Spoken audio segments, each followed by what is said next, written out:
إن الحمد لله نحمده ونستعينه ونستغفره ونعوذ بالله من شرور أنفسنا ومن سيئات أعمالنا من يهده الله فلا مضل له ومن يضلل فلا هادي له وأشهد أن لا إله إلا الله وحده لا شريك له وأشهد أن محمدا عبده ورسوله يا أيها الذين آمنوا اتقوا الله حق تقاته ولا تموتن إلا وأنتم مسلمون يا أيها الناس اتقوا ربكم الذي خلقكم من نفس واحدة وخلق منها زوجها وبث منهما رجالا كثيرا ونساء واتقوا الله الذي تساءلون به والأرحام إن الله كان عليكم رقيبا يا أيها الذين آمنوا اتقوا الله وقولوا قولا سديدا يصلح لكم أعمالكم ويغفر لكم ذنوبكم ومن يطع الله ورسوله فقد فاز فوزا عظيما أما بعد إن خير الكلام كلام الله وخير الهدي هدي محمد صلى الله عليه وسلم وإن شر الأمور محدثاتها وكل محدثة بدعة وكل بدعة ضلالة وكل ضلالة في النار أما بعد. Donc on commence aujourd'hui le cours numéro 15 dans l'explication du livre Kashf al-Shubuhat avec le sharh du Cheikh Abdul Aziz ibn Abdullah ibn Baz rahimahullah, et on commence maintenant avec les questions tout de suite qui ont été posées au Cheikh à la fin du dernier cours, et on va tout de suite commencer par la suite à expliquer le reste du livre incha'Allah. Donc la première question, بعض الناس يقول المعين لا يكفر. الجواب هذا من الجهل إذا أتى بمكفر يكفر. Quelqu'un a posé la question au cheikh à propos de que certaines personnes disent qu'on ne peut pas faire le takfir d'un individu en particulier.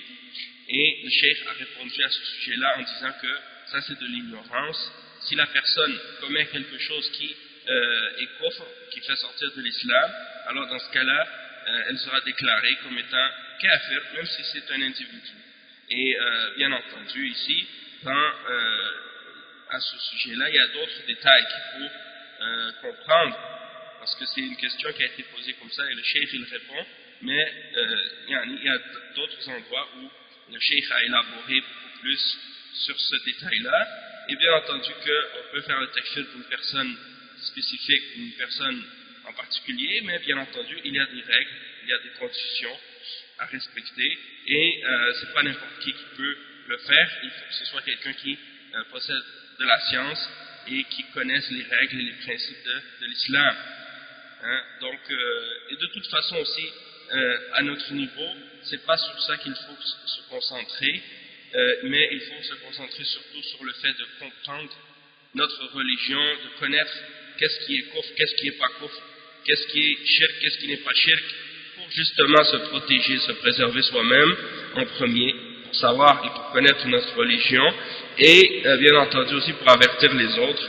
Mais en ce qui concerne le takfir, hein, c'est mieux de le laisser aux hommes de science, puisque c'est quelque chose qui est très dangereux. L'autre question qui a été posée ensuite au cheikh, إذا كره الشيء ولكن ما تحدث. الجواب ذلك بأنهم كرهوا ما أنزل الله فأحبط أعمالهم. من كره ما شرع الله حبط عمله. إذا كره الصلاة أو كره تحريم الزنا أو تحريم الخمر كذلك. Donc ils ont posé la question au cheikh, si quelqu'un déteste quelque chose de la religion mais qu'il ne le mentionne pas, qu'il ne le dit pas. Donc le cheikh il répond en disant, en mentionnant le verset 9 dans Surat Muhammad sallallahu alayhi wa sallam, donc il dit le verset qui mentionne cela est parce qu'ils ont détesté ce que Allah a révélé, et Allah a donc rendu leurs œuvres vaines. Donc quiconque déteste quelque chose de ce que Allah a révélé dans la révélation, dans la sharia, alors ses œuvres sont annulées, ses œuvres sont vaines. si quelqu'un déteste par exemple la salat, ou déteste l'interdiction de az-zina, ou déteste l'interdiction de l'alcool, donc c'est la même chose. Hein, ça rentre dans qu'est-ce qui est kufr, yani. Même si la personne ne le dit pas, si elle le déteste dans son cœur, eh bien elle rentre dans cette catégorie de ceux dont les œuvres sont annulées. Donc ça c'est un point très important aussi. C'est que c'est pas nécessaire que la personne dise, et ça fait partie de la catégorie de ceux qu'on appelle al-munafiqun, catégorie de ceux qu'on appelle les hypocrites. C'est-à-dire qu'ils ne montrent pas extérieurement leur haine de la charia ou de l'islam. Ils le gardent seulement dans leur cœur. Hein, et ils le disent seulement dans leur cœur. Donc ceux-là, c'est des munafiqin, c'est des hypocrites. Hein. Donc c'est pas nécessaire que quelqu'un quitte l'islam, qu'il le dise ouvertement. Hein. S'il le dit seulement dans son cœur, ou s'il rejette seulement des aspects de l'islam dans son cœur, eh bien il est considéré comme un kafir pour Allah subhanahu wa ta'ala. Et il rentre dans la catégorie de ceux qu'on appelle les hypocrites, al-munafiqun, qui montrent leur islam et qui cachent leur mécréance. Et Allah subhanahu wa ta'ala, il dit au sujet des munafiqun qu'ils seront dans le plus bas niveau de l'enfer. Donc ils peuvent cacher leur mécréance des êtres humains, mais ils ne peuvent pas cacher leur mécréance d'Allah subhanahu wa ta'ala. Le cheikh il dit ensuite من كره حلق اللحى الجواب هذا محل نظر هذه شبهة لأن بعض العلماء لا يراها واجبة ولكن من رد شرع الله فيها كفر لأن أقل الأحوال أنها سنة مؤكدة. Donc le cheikh il dit celui qui déteste la barbe, parce que dans la question ils ont dit man kariha halq al-liha, probablement que la personne, qu'est-ce qu'elle veut dire, c'est le fait de détester la barbe elle-même. Est-ce que ça c'est quelque chose qui fait sortir de l'islam? Et le chef il dit ça, il faut réfléchir là-dessus, parce que il y a une shubha ici, parce que certains ulama ils disent que c'est pas obligatoire. Et donc, si la personne rejette la révélation d'Allah à son sujet, au sujet de la barbe, dans ce cas, ça c'est kufr. Mais parce que le plus bas niveau, le moins qu'on peut dire au sujet de la barbe, c'est que c'est une sunna mu'akkada. Mais donc, on sait qu'il y a certains parmi les shuyukh, parmi des ulama qui ont mentionné dans certains livres comme Qardawi et d'autres qui mentionnent que la barbe c'est pas obligatoire, mais toutefois les preuves dans le Coran et dans la Sunna sont claires au sujet de la barbe, que c'est une obligation, hein, que c'est pas seulement quelque chose qui est recommandé. Donc le cheikh ici il dit ça dépend des cas. Si quelqu'un il pense que ça fait pas partie de l'islam parce qu'il a entendu ça de la part d'un individu que les gens considèrent comme un savant ou quoi, bien dans ce cas-là, c'est un cas, ça dépend des cas. Donc le cheikh il répond ensuite à propos d'une autre question, لو كره شيء من أركان الإسلام الجواب ذلك بأنهم كرهوا ما أنزل الله فأحبط أعمالهم. Donc il répond la même chose, on lui a posé la question, si quelqu'un déteste quelque chose des piliers de l'islam. Donc le cheikh il répond encore avec le verset 9 dans Surat Muhammad sallallahu alayhi wa sallam, ceci est parce qu'ils ont détesté ce que Allah a révélé, alors Allah a annulé leurs œuvres. Donc, que ce soit quelque chose qui fait partie des piliers de l'islam ou bien quelque chose qui fait partie de la religion, de la charia, et que la personne le déteste, hein, eh bien ça rentre dans qu'est-ce qui annule la foi de quelqu'un. Comme il y en a par exemple parmi des gens qui se disent musulmans, puis qui détestent par exemple certaines règles de la religion comme le hijab, ou bien qui détestent certains aspects de la sunna, ou bien qui détestent certains aspects des peines islamiques. Ils vont dire par exemple qu'ils sont contre telle ou telle punition dans la charia d'Allah pour tel ou tel crime, Hein? Donc ça c'est kufr, celui qui déteste ces choses-là. Il doit plutôt essayer de comprendre la sagesse qu'il y a derrière ces règles, hein? Et ne pas se laisser berner ou tromper par les kuffars qui essaient de montrer aux gens que ces peines-là sont mauvaises, qu'il y a du mal dans ces peines. Il faut plutôt qu'il essaie de voir et qu'il montre, en fait, qu'il essaie de comprendre pour lui-même et qu'il soit capable d'expliquer pour les autres aussi le bien qu'il y a dans ces peines-là et la sagesse qu'il y a derrière, et pourquoi Allah, le créateur des cieux et de la terre, le plus sage des sages, a révélé ce genre de punition pour les criminels ou pour les gens qui ont commis ces peines. Et lorsque la personne va méditer sur ça, elle va tout de suite comprendre les grandes sagesses qui sont derrière. Et elle va comprendre qu'est-ce qui est bénéfique dans ces lois-là et qu'elles sont beaucoup plus efficaces et beaucoup plus complètes que les lois et les peines inventées par les êtres humains. Ensuite, le cheikh il dit, on lui a posé une autre question, من اعتاد على بعض الكلمات التي مثل الذي يقول ما صدقت على الله أو كلمة الإعجاز الكسلان يعلم الغيب. هذه الكلمات يا شيخ، الجواب ما صدقت على الله هذا أمر سهل، وهذه العادة عند بعض العامية معناه الشيء الذي ما يتيسر إلا إذا تعبت عليه، أي أني ما صدقت أني أحصل هذا الشيء. أما أن فلان يعلم الغيب هذا كفر، من قال إن أحدا يعلم الغيب فهو كافر مرتد بإجماع المسلمين.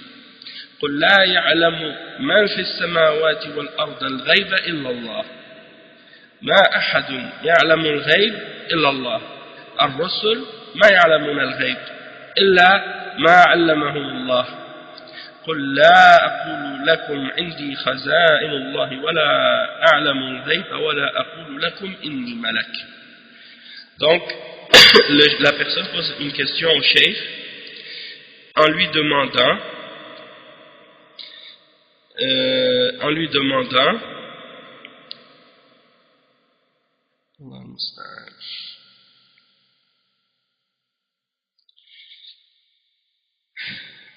la personne pose la question au cheikh en lui demandant au sujet de certaines paroles que certaines personnes prononcent ou certaines expressions. Ma saddaqta ala Allah, ma saddaqtu ala Allah, bien je n'ai pas cru, ma saddaqtu ala Allah, comment on pourrait traduire cette parole? C'est une parole que les gens, les ammiya, disent. Ce serait un peu difficile à traduire littéralement, mais bon, je vais l'expliquer par la suite dans la réponse. Le cheikh il dit ou bien une parole que les vieux disent, le paresseux connaît l'invisible, connaît l'inconnu. Est-ce que ces paroles-là sont correctes? Est-ce que c'est correct pour quelqu'un de dire ce genre de paroles? Et le cheikh il répond, en ce qui concerne la première parole, ma saddaqtu ala Allah, il dit ça c'est quelque chose qui est simple, c'est une habitude que certains, les gens du commun ont l'habitude de dire ça. Et qu'est-ce que cette parole signifie en réalité? Le cheikh il explique, il dit que c'est lorsque quelque chose n'a pas été possible c'est-à-dire lorsque quelque chose on n'a pas pu le faire facilement et qu'on l'a fait avec beaucoup de difficultés et qu'on s'est fatigué beaucoup pour le faire, lorsque cette chose-là se produit ou lorsqu'on arrive à le faire, c'est comme si tu ne crois pas que tu es arrivé à le faire. Donc les gens, quand ils font quelque chose qui est dans ce genre de catégorie de choses, ils disent « Ma saddaqtu ala Allah », comme si j'arrivais pas à y croire. C'est dans ce sens-là. Et en ce qui concerne l'autre parole qui dit que le paresseux il connaît le ghaib, ce genre de parole-là, le cheikh il dit que ça c'est kufr, parce que personne connaît le ghaib excepté Allah. Et si quelqu'un dit à propos d'une autre personne, autre que Allah, qu'il connaît le ghaib, alors c'est un kafir et c'est un apostat selon le consensus des musulmans. Allah subhanahu wa ta'ala dit dans le verset 65, dans Surat An-Naml, dit: personne dans les cieux et sur la terre ne connaît le ghaib, ne connaît l'invisible, excepté Allah. Donc personne ne connaît l'invisible excepté Allah, et même les messagers ne connaissent pas le ghaib. Ils savent uniquement du ghaib ce que Allah leur a enseigné. Comme dans le verset 50 dans Surat Al-An'am, dit: je ne vous dis pas, dis au Muhammad, aux gens, je ne vous dis pas que j'ai les trésors d'Allah, que je détiens les trésors d'Allah, et je ne vous dis pas que je connais l'invisible, et je ne dis pas également que je suis un ange. Hein? Donc ça c'est des versets qui prouvent que personne ne peut connaître le ghaib, même les messagers ne connaissent pas le ghaib. Une autre question qui a été posée au Cheikh: Al-Jahmiya, hal hum murji'ah am kullu wajhin min kulli wajhin am la? Et le Cheikh il répond, il dit: Al-Jahmiya yarawna anna al-'abd majburun ala af'alihi yusammuna mujbira. يرون العبد مجبور يرون العبد مجبور ما له اختيار ما عندهم نفي الأسماء والصفات نعوذ بالله هم كفار كفرا أكبر. Donc ils ont posé la question au Cheikh à propos des Jahmiya: est-ce que ce sont des Murji'a sur tous les points de vue ou non? Et le Cheikh il répond, il dit, il considère que l'être humain est forcé de faire ce qu'il fait. Et c'est pour ça qu'on les appelle al-mujbira. Hein? On les appelle mujbira parce qu'ils pensent que l'être humain il est contraint de faire ce qu'il fait. On les appelle mujbira ou bien jabri. Hein? Et ils considèrent que le serviteur est forcé de faire. Qu'est-ce qu'il fait? Il n'a pas de choix. Il n'a pas de liberté de choix. Et également, il nie les noms et les attributs d'Allah, na'udhu billah. Le Cheikh il dit: ce sont des kuffars. Les Jahmiya sont des kuffars et leur mécréance est une mécréance majeure. Ensuite, la personne répète la question: yushbihun al-murji'a fi shay? Est-ce qu'ils ressemblent aux murji'a dans quelque chose? Et le Cheikh il répond, il dit: qad yuqal annahum yushabbihun لأنهم يقولون مجبور على ما عليه حساب ويلزم على قولهم أن الله ظالم له. Donc le Cheikh il répond, il dit: peut-être qu'on peut dire d'un certain point de vue qu'ils sont des yushabbihun, c'est-à-dire ils font du tashbih, ils font des ressemblances entre Allah et sa création, parce qu'ils disent que l'être humain est forcé et qu'il ne sera pas jugé, donc puisqu'il n'a pas de choix, donc il ne sera pas jugé. Et ça implique qu'ils prétendent que Allah lui fait une injustice. Hein? Ça implique qu'ils disent que Allah est injuste envers lui.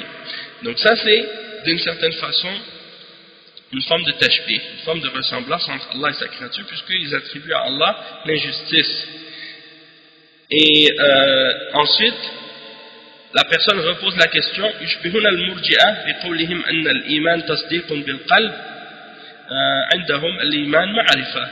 Donc la personne repose la question: est-ce que il ressemble au murji'a en disant que la foi c'est seulement le fait de croire avec le cœur ou de reconnaître que quelque chose est vrai par le cœur seulement? Donc ça c'est la parole d'une catégorie des murji'a. Et le cheikh il répond, il dit: pour eux, la foi c'est la connaissance. C'est-à-dire pour les Jahmiya, la foi c'est seulement la connaissance. Donc en fait c'est ça. Peut-être que le cheikh dans les premiers exemples, dans les premières questions au sujet des murji'a, il n'avait pas entendu comme il faut peut-être. C'est pour ça qu'il parlait de la question de al-Jabriya, c'est-à-dire la question qui est reliée au qadar. Puis c'est à la fin seulement qu'il a mentionné que la foi pour eux c'est al-ma'rifa. Donc peut-être qu'il n'avait pas bien entendu au tout début. Wallahu a'lam. Ensuite, donc maintenant on commence tout de suite le texte de Kashf al-Shubuhat, là où on était arrivé la dernière fois. Et donc on va On va lire donc le texte et on va lire le sharh tout de suite après.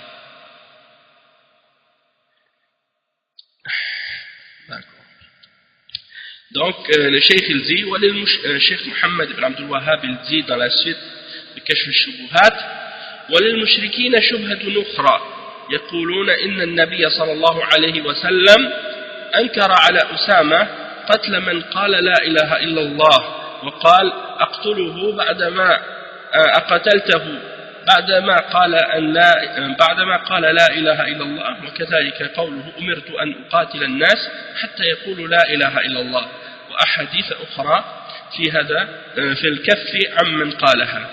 ومراد هؤلاء الجهلة أن من قالها لا يكفر ولا يقتل ولو فعل ما فعل، فيقال لهؤلاء المشركين الجهال معلوم أن رسول الله صلى الله عليه وسلم قاتل اليهود وسباهم وهم يقولون لا إله إلا الله. أصحاب رسول الله صلى الله عليه وسلم قاتلوا بني حنيفة وهم يشهدون أن لا إله إلا الله وأن محمدا رسول الله ويصلون ويدعون الإسلام. وكذلك الذين حرقهم علي ابن أبي طالب بالنار، هؤلاء الجهلة مقرون أن من أنكر البعث كفر وقتل ولو قال لا إله إلا الله، أن من جحد شيئا من أركان الإسلام كفر وقتل ولو قالها، فكيف لا تنفعه إذا جحد فرعا من الفروع فكيف لا تنفعه إذا جحد فرعا من الفروع وتنفعه إذا جحد التوحيد الذي هو أصل دين الرسل ورأسه. Naam, donc on va commencer par traduire cette partie. C'est la shubha numéro 10 dans le livre et c'est pour expliquer donc comment ils utilisent cette shubha pour essayer de faire croire aux gens que du moment que quelqu'un dit la ilaha illallah, il ne peut plus être déclaré kafir et il ne peut plus être exécuté, et ils essaient d'utiliser certains hadiths pour essayer de prouver ça. Parmi les exemples, donc le cheikh il mentionne, il dit que les mushrikoun ont une autre shubha, c'est qu'ils disent que le prophète sallallahu alayhi wa sallam a condamné l'acte de Usama ibn Zayd radiyallahu anhu lorsqu'il a tué la personne qui a dit la ilaha illallah, il a dit que rien ne mérite d'être adoré excepté Allah. Le prophète sallallahu alayhi wa sallam lui a dit, après qu'il l'ait tué, après avoir entendu qu'il l'avait tué, après qu'il ait prononcé le shahada, il lui a dit, est-ce que tu l'as tué après qu'il ait dit la ilaha illallah, hein? Donc il a condamné cette action-là, et il l'a réprimandé d'avoir fait ça. Et puis il lui a dit, il a dit également, il mentionne également le hadith du prophète sallallahu alayhi wa sallam dans lequel il dit, j'ai été ordonné de combattre les hommes jusqu'à ce qu'ils disent la ilaha illallah. Donc ils essaient d'utiliser ce genre de hadith pour essayer de prouver que une fois que la personne l'a prononcé cette parole, ça y est, il ne peut plus être tué ou combattu de façon absolue. Et le cheikh il répond, il dit que ce que ces ignorants-là disent, c'est que la personne qui le dit ne peut pas être déclarée kafir et il ne peut pas être exécuté ou combattu, même s'il fait ce qu'il fait, peu importe ce qu'il fait en fait. Hein? Et le cheikh il répond, il dit ensuite, donc on dit à ce genre de mushrikin ignorant, qu'on sait très bien que le messager d'Allah sallallahu alayhi wa sallam a combattu les juifs et il a même pris les non-combattants en esclavage par la suite. Ceux qui ont été pris comme prisonniers, par la suite il les a pris en esclavage, et ils disaient la ilaha illallah, hein, ce sont des gens qui disent la ilaha illallah, les juifs. Il a dit, et de même que les compagnons du messager sallallahu alayhi wa sallam, hein, les sahaba, après la mort du prophète sallallahu alayhi wa sallam, ils ont combattu Banu Hanifa. Et Banu Hanifa, ce sont des gens qui disent la ilaha illallah, et ils disent Muhammad Rasulullah, hein, et ils font la salat, et ils se disent musulmans, ils pensent qu'ils sont musulmans, sauf qu'ils croient en Musaylama, al-Kazzab, faux prophète, Musaylama. Donc, malgré tout, donc, le fait de croire en un autre prophète après le prophète Muhammad sallallahu alayhi wa sallam, c'est kufr. Donc, même s'ils disent la ilaha illallah, qu'ils font la salat et qu'ils donnent la zakat ou qu'ils pratiquent des piliers de l'islam, du moment qu'ils ont annulé leur shahada en croyant en un faux prophète, eh bien ça fait en sorte que même s'ils disent la ilaha illallah, ça n'a pas de valeur, hein, ça ne leur sert à rien. De même que ceux que Ali radiallahu anhu a fait brûler par le feu, c'est-à-dire parmi ceux qui disaient que Ali est Allah, les a punis, hein, en les faisant brûler par le feu. Donc le cheikh il dit ces ignorants-là, ils sont d'accord, c'est-à-dire ces mushrikoun, ceux qui adorent les tombes et les morts, ils sont d'accord pour dire que celui qui nie la résurrection, il devient mécréant et il doit être exécuté selon l'islam, même s'il dit la ilaha illallah. Et ils sont d'accord également dire que quiconque renie quelque chose des piliers de l'islam, il devient kafir et il doit être exécuté, même s'il dit la ilaha illallah. Hein, ils sont d'accord avec ça.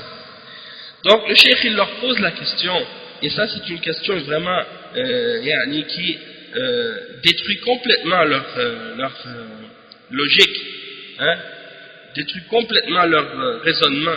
Le cheikh leur pose la question suivante: comment pouvez-vous dire que le fait de dire la ilaha illallah, ça ne sert à rien à la personne qui nie ces aspects-là qui sont parmi les aspects des branches de la charia, qui ne sont pas des fondements? Vous dites quand il nie ça sert à rien de dire la ilaha illallah pour eux parce qu'il quitte l'islam, hein? Comme par exemple celui qui nie la résurrection, ou bien qui nie par exemple un pilier de l'islam comme la salat ou la zakat ou quelque chose comme ça. Vous dites que celui qui fait ça, son shahada, il ne sert à rien.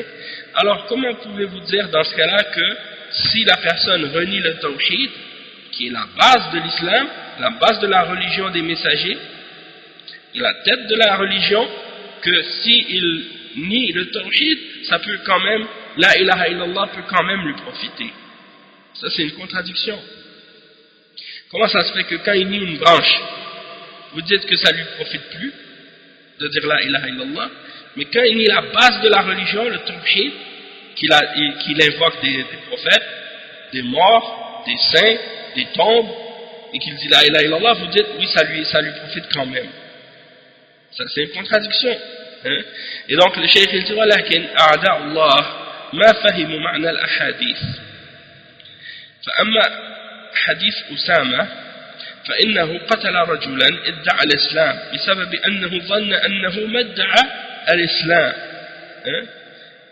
قتل رجلا ادعى الإسلام بسبب أنه ظن أنه ما ادعى الإسلام إلا خوفا على دمه وماله، والرجل إذا أظهر الإسلام وجب الكف عنه حتى يتبين منه ما يخالف ذلك. وأنزل الله تعالى في ذلك يا أيها الذين آمنوا إذا ضربتم في سبيل الله فتبينوا أي فتثبتوا. فالآية تدل على أنه يجب الكف عنه والتثبت، فإذا تبين منه بعد ذلك ما يخالف الإسلام قتل، لقوله تعالى فتبينوا، ولو كان لا يقتل إذا قالها لم يكن للتثبت معنى. Donc le cheikh explique, il dit, mais les ennemis d'Allah n'ont pas compris la signification des hadiths qu'ils ont mentionnés.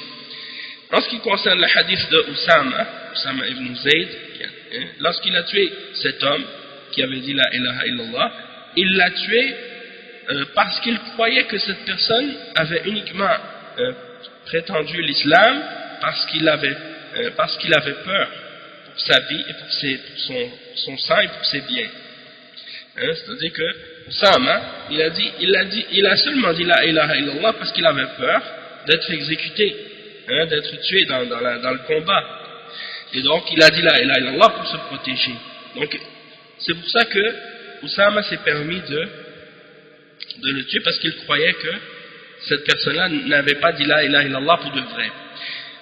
Sauf que le cheikh il dit que lorsqu'une personne montre l'islam, montre un signe apparent qu'il accepte l'islam en disant la ilaha illallah ou en disant aslamna, on accepte l'islam, ou en disant assalamu alaykum, différents signes comme ça qui montrent, même durant la bataille, il montre qu'il accepte l'islam.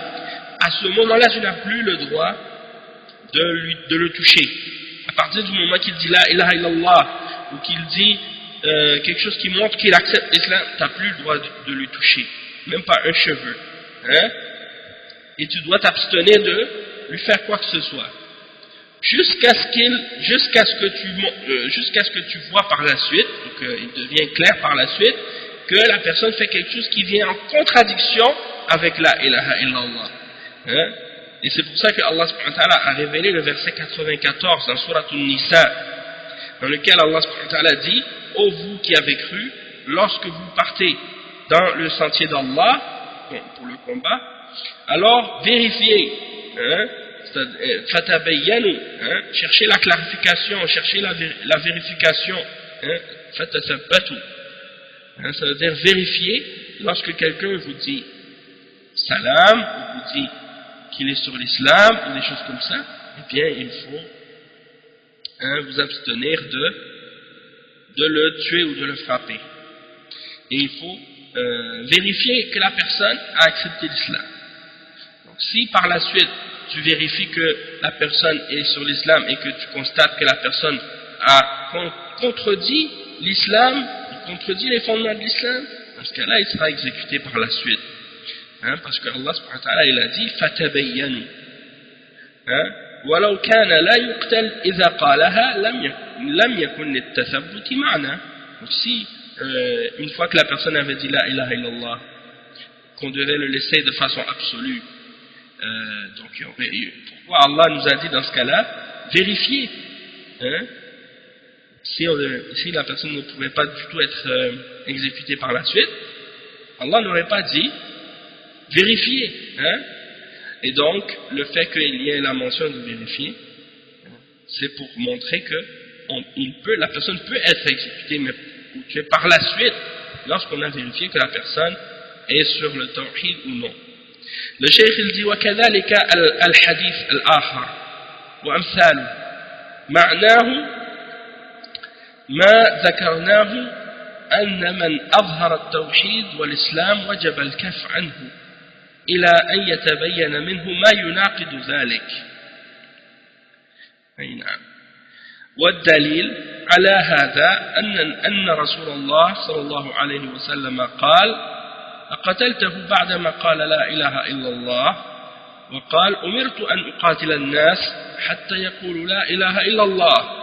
هو الذي قال في الخوارج: أينما لقيتموهم فاقتلوهم لئن أدركتهم لأقتلنهم قتل عاد، مع كونهم من أكثر الناس عبادة وتهليلا وتسبيحا، حتى أن الصحابة يحقرون صلاتهم عندهم وهم تعلموا العلم من الصحابة، فلم تنفعهم لا إله إلا الله ولا كثرة العبادة ولا ادعاء الإسلام لما ظهر منهم من مخالفة الشريعة. وكذلك donc le cheikh il dit ensuite en ce qui concerne l'autre hadith et les hadiths dans ce sens-là, la signification de ces hadiths-là, c'est ce qu'on a mentionné, que la personne qui montre le tawhid et l'islam, il est obligatoire pour nous de s'abstenir de lui jusqu'à ce qu'on ait vérifié que la personne ait commis quelque chose qui vient en opposition avec le tawhid et l'islam. Si là on vérifie par la suite et qu'on constate que la personne elle contredit le tawhid et l'islam, dans ce cas-là, eh bien là, dans ce cas-là on peut le combattre. Mais si la personne elle montre l'islam et qu'elle continue à rester sur l'islam par la suite, eh bien ça c'est la preuve que on n'a plus le droit de porter atteinte à cette personne. Le cheikh dit والدليل على هذا, donc la preuve de ça c'est que le messager d'Allah sallallahu alayhi wa sallam, lorsqu'il a dit est-ce que tu l'as tué après qu'il ait dit la ilaha illallah, lorsqu'il a posé la question à Zayd, et qu'il a dit umirtu j'ai été ordonné de combattre les hommes jusqu'à ce qu'ils disent la ilaha illallah, jusqu'à ce qu'ils disent que rien ne mérite d'être adoré excepté Allah. Yani, c'est qu'est-ce que le prophète sallallahu alayhi wa sallam a dit à propos des Khawarij. Là, peu importe où vous les trouvez, tuez-les.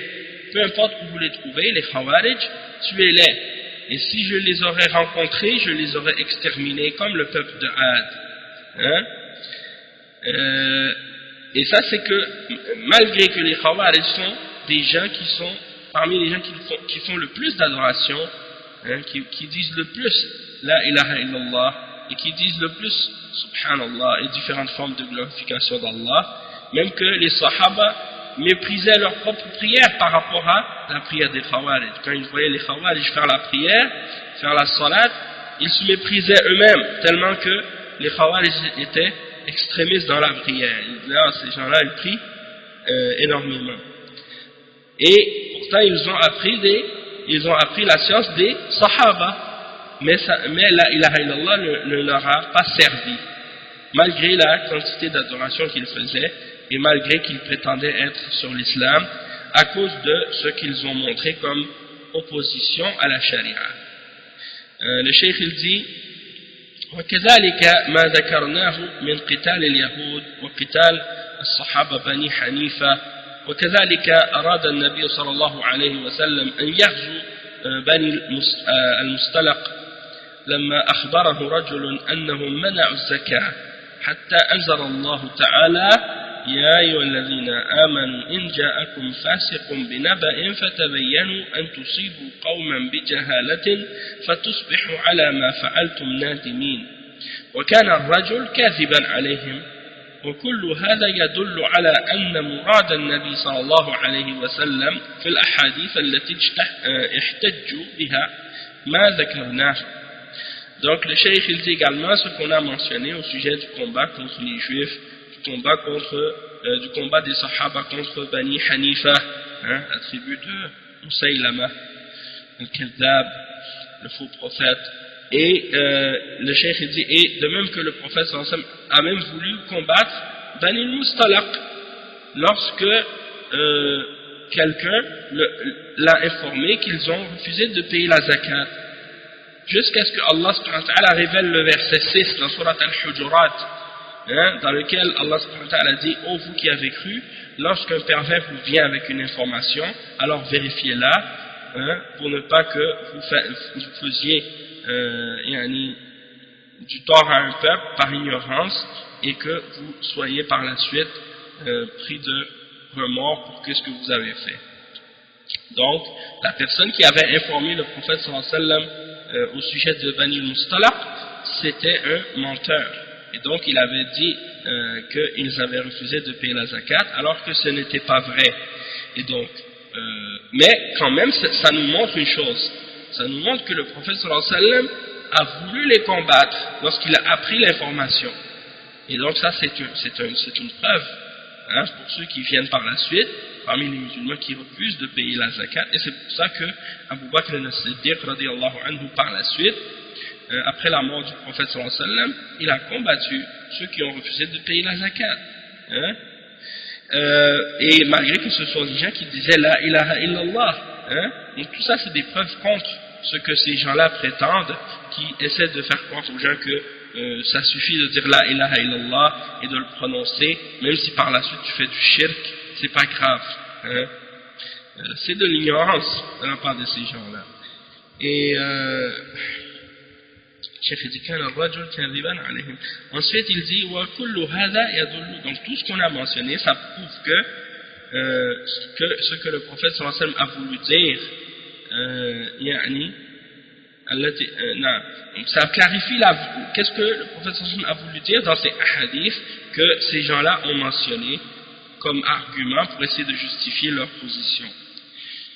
Maintenant on va lire les paroles de Cheikh Abdul Aziz ibn Baz au sujet de ces exemples-là qu'on a lus, pour essayer d'avoir un peu plus de compréhension sur ces différents points.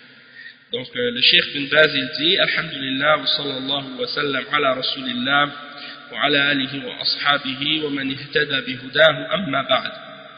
فهذه المسألة مسألة مهمة عظيمة أوضحها المؤلف رحمه الله وهي تعلق المشركين بالأحاديث المطلقة العامة في الأمر بالكف عمن قال لا إله إلا الله وظن أن من قالها لا يكفر ولو فعل ما فعله وبعضهم ظن أنه يكفر بأشياء دون الشرك لجهلهم بقوله صلى الله عليه وسلم لأسامة قتلته بعدما قال لا إله إلا الله وقوله أمرت أن أقاتل الناس حتى يقولوا لا إله إلا الله فإذا قالوها عصموا مني دماءهم وأموالهم إلا بحقها دليل على ما درج عليه المؤلف والصحابة وغيرهم كقتال المرتدين ومعنى من ذاك أن من أظهر التوحيد والإسلام كف عنه حتى يعلم منه ما يخالف ذلك.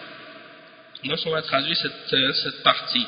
Donc le cheikh il commence en disant que la louange appartient à Allah tout entière et paix et salut sur le prophète Mohammed sallallahu alayhi wa sallam et sur sa famille et ses compagnons et toute personne qui a suivi sa guidance.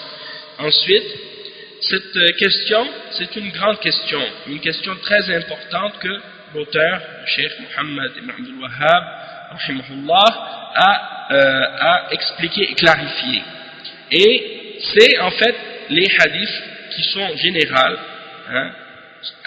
et des hadiths qui sont générales et sur lesquels les mushrikoun, les adorateurs des tombeaux et des saints, s'accrochent aujourd'hui pour essayer de faire croire aux gens que du moment qu'une personne a dit la ilaha illallah, eh bien elle ne peut plus faire de kufr et elle ne peut plus rejeter l'islam, sortir de l'islam, peu importe ce qu'elle dit, peu importe ce qu'elle fait. Comme si le fait d'avoir dit la ilaha illallah, eh bien c'est comme une sorte de immunité que la personne peut faire qu'est-ce qu'elle veut et dire ce qu'elle veut par la suite, même si c'est en opposition avec les fondements du tawhid, pour eux c'est pas grave. Même si elle adore les morts, les saints, les tombes, qu'elle fait le shirk, ça dérange pas. Donc ça c'est une fausse compréhension. Et le cheikh il dit, certains ont pensé qu'une personne peut renier la foi et sortir de l'islam pour des choses qui sont moindres que le shirk à cause de leur ignorance. Et ils pensent que pour le shirk, si la personne commet le shirk, eh bien elle ne peut pas sortir. Mais si elle rejette des choses qui sont moindres que le shirk, ou elle fait des choses qui sont moindres que le shirk dans la religion, là elle quitte l'islam. Comme l'exemple qu'on a mentionné tout à l'heure, du fait qu'ils vont dire si quelqu'un renie un des piliers de l'islam, autre que la ilaha illallah, là il peut sortir de l'islam. Mais si il contredit la ilaha illallah, là il ne sort pas de l'islam. Ça c'est de l'ignorance. Et le cheikh il dit, la raison pourquoi ils ont eu cette idée-là, ou ils pensent de cette façon, c'est parce qu'ils ont mal compris les hadiths qu'ils ont mentionnés. Comme le hadith dans lequel le prophète sallallahu alayhi wa sallam a dit à Usama ibn Zayd, est-ce que tu l'as tué après qu'il ait dit la ilaha illallah, ou bien le hadith qui dit j'ai été ordonné de combattre les gens ou les hommes jusqu'à ce qu'ils disent la ilaha illallah, puis une fois qu'ils l'ont dit, ils seront protégés contre moi dans leur sang et leurs biens, excepté pour un de ces droits. Donc ils se basent sur ce genre de hadith, mais ils n'ont pas compris ce hadith-là de la manière dont les sahaba l'ont compris, ni de même qu'ils n'ont pas compris le hadith de la même manière que l'auteur aussi, le cheikh Mohammed ibn Abdul Wahhab l'a expliqué, malheureusement, et d'autres également, qui, par exemple, on voit que les sahaba, ils ont combattu les apostats, et d'autres parmi les gens qui ont fait des oppositions à la charia, ils ont même combattu des juifs et d'autres. Donc c'est la preuve qu'ils ont mal compris, les mouchrikoun aujourd'hui qui adorent les tombes, ils ont mal compris ces hadiths. Et le cheikh il dit que la signification de ça, la signification de ces hadiths-là qu'on vient de lire, celui qui mentionne que les hadiths qui mentionnent que une fois que la personne a dit la ilaha illallah, on n'a plus le droit de le tuer, ou bien que il est protégé dans ses biens et dans son sang. Le cheikh explique que ça veut dire que la personne qui montre son appartenance à l'islam, son acceptation du tawhid, on doit s'abstenir de lui porter atteinte ou de lui toucher jusqu'à ce qu'on sache que la personne n'a pas contredit rien qui a rapport avec ça. Donc, du moment que la personne contredit, alors par la suite, c'est comme si elle sort de l'islam. Même si au début elle a dit la ilaha illallah, nous on doit prendre un temps pour l'observer, pour voir la personne, est-ce qu'elle a vraiment cru en l'islam et le tawhid.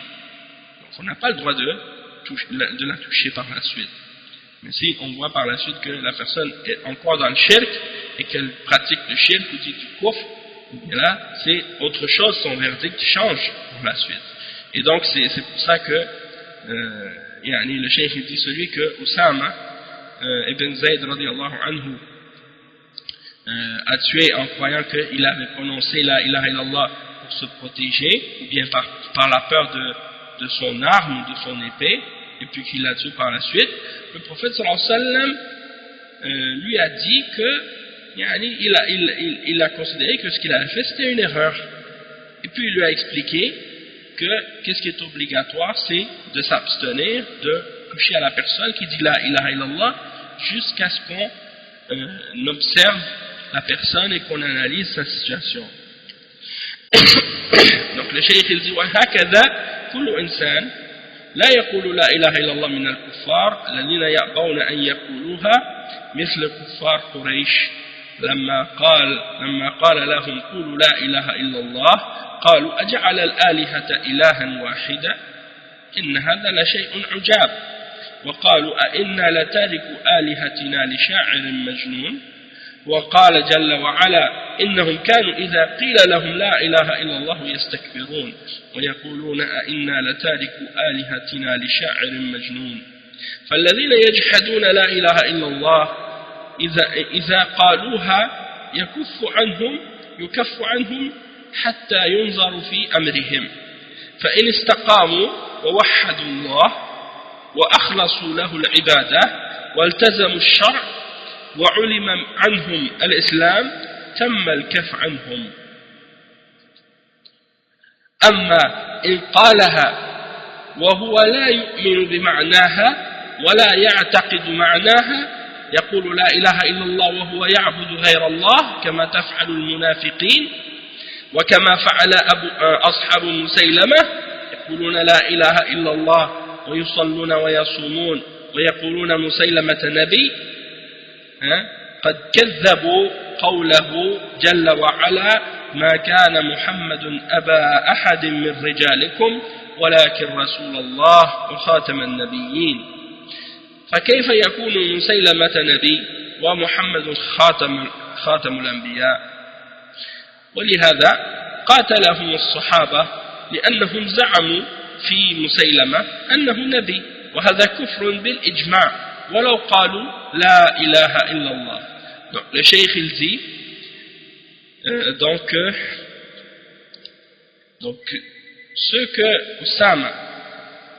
celui que Oussama a combattu, il pensait qu'il avait dit la ilaha illallah seulement pour se protéger ou par crainte de son épée. Alors il l'a tué. Le prophète sallallahu lui a montré ou lui a dit que ce qu'il avait fait c'était une erreur, et il lui a clarifié qu'il est obligatoire de s'abstenir de la personne qui dit la ilaha illallah jusqu'à ce qu'on l'observe et qu'on vérifie sa situation. Et de même que toute personne qui dit la ilaha illallah parmi les kuffars qui refusent, ceux qui refusent de le dire, comme les kuffars de Quraysh par exemple, lorsque on leur disait dites la ilaha illallah, eh bien Allah a mentionné leurs paroles dans le Coran, comme le verset 5 surat Sad, أجعل الآلهة إلها واحدة إن هذا لشيء عجاب. Est-ce qu'il veut faire de toutes les divinités une divinité unique? Cela est certes une chose étonnante. Et le verset 36 dans surat As-Saffat, quand il disait allons-nous abandonner nos divinités pour un poète fou? Et le verset 35 et 36 dans surat As-Saffat, et lorsqu'on leur disait dites rien ne mérite d'être adoré excepté Allah, il s'enflait d'orgueil et il disait, allons-nous abandonner nos divinités pour un poète fou? Donc ceux qui rejettent et qui renient la ilaha illallah, lorsqu'ils le disent, lorsqu'ils acceptent de le prononcer, eh bien on doit s'abstenir de les tuer ou de les toucher dans le combat, et on doit regarder et analyser leur situation. Si ils restent droits et qu'ils unifient Allah, et qu'ils restent purs et sincères dans leur adoration, c'est-à-dire qu'ils purifient leur adoration et qu'ils adorent Allah seul, et qu'ils restent accrochés à la charia d'Allah, alors dans ce cas-là, lorsqu'on a vu qu'ils sont sur l'islam sincèrement et clairement, dans ce cas-là, c'est obligatoire de s'abstenir de leur faire quoi que ce soit de mal dans ce cas-là. Mais si ce sont des gens qui le disent, qui disent la ilaha illallah, mais ils ne font que le dire avec la bouche, sans croire à sa signification, sans croire à qu'est-ce que ça signifie, ils font juste dire rien ne mérite d'être adoré excepté Allah, comme si c'est juste une parole, et ils continuent par la suite à adorer d'autres que Allah, ils continuent par la suite à adorer d'autres que Allah, comme le font les hypocrites, comme le font également les compagnons de Musaylama, ceux qui disent par exemple la ilaha illallah et qui font la salat et qui font le jeûne du Ramadan aussi, et qui en plus de ça disent que Musaylama est un prophète. Le cheikh il dit, ceux-là ils ont démenti la parole d'Allah, le verset 40 dans Surat Al-Ahzab, lorsque Allah subhanahu wa ta'ala dit que Muhammad, le prophète Muhammad sallallahu alayhi wa sallam, n'est le père d'aucun d'entre vos hommes, mais il est le messager d'Allah et le dernier des prophètes, celui qui vient sceller la prophétie. Donc si quelqu'un, le cheikh dit, comment quelqu'un peut dire que Musaylama est un prophète et croire que Musaylama est un prophète et dire en même temps que Muhammad est le dernier des prophètes? Et c'est pour ça, c'est une contradiction. Et c'est pour cette raison-là que les Sahaba ont combattu Bani Hanifa, à cause de ça. Ils ont combattu la tribu de Hanifa. Pourquoi? Parce qu'ils avaient cru en Musaylama. Et ils ont prétendu qu'il était un prophète. Et ça, c'est un kufr selon le consensus de la Ummah, selon le consensus des musulmans. Même si la personne dit la ilaha illallah, et que par la suite elle dit je crois à un autre prophète, alors ça c'est considéré comme kufr. كيف يكون مسيلمة؟ donc c'est ça. وهكذا الذين حرقهم علي ابن أبي طالب زعموا أنه إله وأنه هو الله فحرقهم وهم يقولون لا إله إلا الله يقولون بألسنتهم ما لا يطاق أفعالهم. Donc le cheikh explique que de même que Ali radiyallahu anhu, il a brûlé ceux qui prétendaient qu'il était Dieu, ils disent qu'il est Allah. Alors Ali radiyallahu anhu, quand il a entendu ces gens-là, il n'a pas pu supporter qu'est-ce que ces gens-là disaient. Alors il les a fait brûler vivants, malgré qu'ils disaient la ilaha illallah. Donc c'est pas suffisant juste que la personne dise la ilaha illallah. Oui, sur le coup, si elle le dit la personne, c'est bien entendu que on s'abstient de toucher à la personne au moment où elle le prononce. Mais si par la suite on voit qu'elle persiste dans le shirk et dans le kufr, eh bien son tawhid, son témoignage ne sera pas valide. Ça c'est évident. Le cheikh il dit ensuite وهكذا المنافقون يقولون لا إله إلا الله وهم يعتقدون بطلان الدين وأنه لا حقيقة له ويقولونها رياء وتعوذا ومع هذا قال الله في حقهم إن المنافقين في الدرك الأسفل من النار ولم ينفعهم قول لا إله إلا الله لأنهم قالوها بالألسن وكفروا بالمعنى إن المنافقين يخادعون الله وهو خادعهم وإذا قاموا إلى الصلاة قاموا كسالى يراءون الناس ولا يذكرون الله إلا قليلا مذبذبين بين ذلك لا إلى هؤلاء ولا إلى هؤلاء ما عندهم إيمان. Donc le cheikh explique que également les hypocrites, al-munafiqoun, ils disent la ilaha illallah et dans leur cœur ils croient que la religion elle est fausse. Ils disent rien ne mérite d'être adoré excepté Allah, puis dans leur cœur ils croient que la religion elle est fausse. Et ils croient que la religion n'est pas réelle, pas vraie. Et ils disent donc la ilaha illallah juste pour se montrer ou pour se protéger. Hein? Alors que Allah a dit à leur sujet dans le Coran, dans le verset 145 dans Surat An-Nisa, que les munafiqines, les hypocrites, seront dans le niveau le plus bas de l'enfer. Et le fait d'avoir dit la ilaha illallah, le fait d'avoir dit que rien ne mérite d'être adoré excepté Allah, ne leur sera d'aucune utilité. Parce qu'ils l'ont dit avec la langue et ils ont renié sa signification. Et Allah subhanahu wa ta'ala dit dans le verset 142-143 dans Surat An-Nisa que les hypocrites essaient de tromper Allah et c'est Allah qui les trompe. Hein? Et lorsqu'ils se tiennent pour faire la salat, ils se lèvent paresseusement pour se montrer des gens, pour se faire voir des gens, et ils ne se souviennent d'Allah que très peu. Ils sont hésitants, hein? Ils sont hésitants entre les deux. Ils ne font pas partie ni de ceux-là ni de ceux-là. Ils ne font pas partie ni des croyants ni des kuffars. Ils ne savent plus de quel côté ils sont. Donc ils sont entre les deux. Et le cheikh dit ils n'ont pas de foi.